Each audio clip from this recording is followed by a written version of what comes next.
Hi, it's 975 and welcome to Elite Dangerous on the Xbox. And today I've got a video for you about exploration, which, considering I know nothing about exploration and I barely survive out in the black for any extended periods of time. I mean, I've made it to Beagle Point and back, but I'm not an explorer. I would never pretend to be.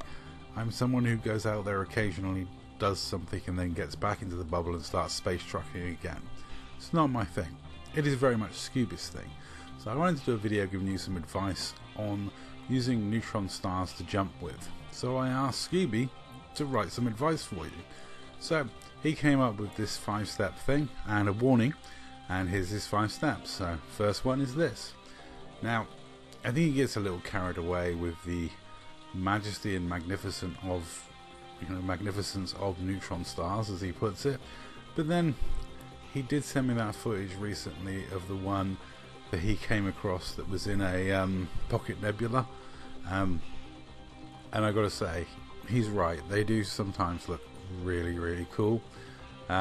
So hopefully this video will be a guide to people who haven't really got the confidence to do neutron star jumps like I didn't have.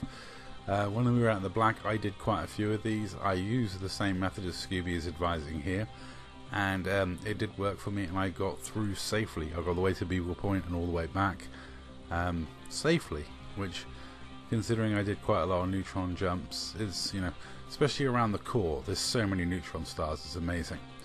But this is the method that Scooby described to me, and this is what he's telling you guys to do. And basically he just guides you gently into what to expect.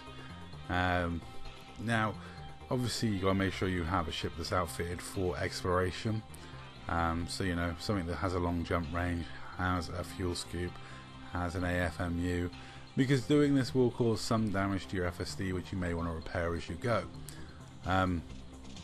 But the distances you can travel doing this, when Scooby is out in the black, I go on one day and he's somewhere, and then the next day I look and he's like a long way away from where he was.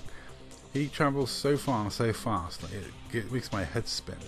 I remember when we were going to Beagle Point and back, I would travel for 2 days while Scooby was not on the game, and then he'd still overtake me.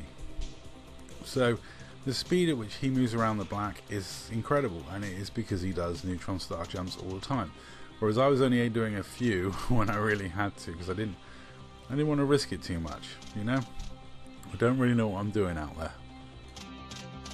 Hence why I gave this task to him to give you advice on how to do this, rather than trying to give you advice myself, because I don't feel qualified enough to advise anyone on how to do neutron star jumps. There's a lot of stuff in this game I don't feel qualified to advise people on how to do. The one thing with Elite Dangerous is there never is really a right or a wrong. There's only a more or less efficient way to do things.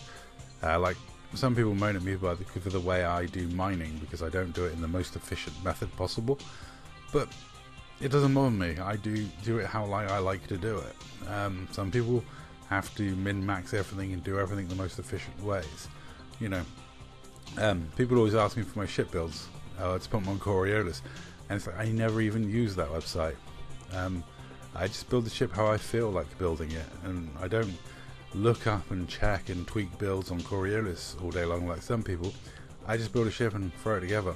I'm not really that worried if it's the best thing possible or not the best thing possible.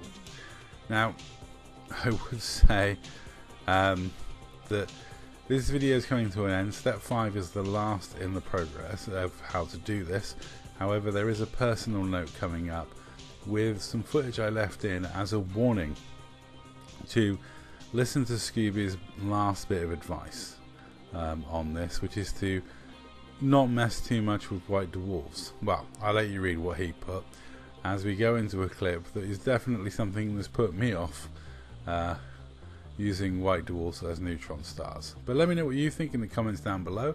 I'm going to say that's all. Thank you very much for watching here, and leave you with this last clip playing out as Scooby gives you the last bit of advice he's got for me on this video.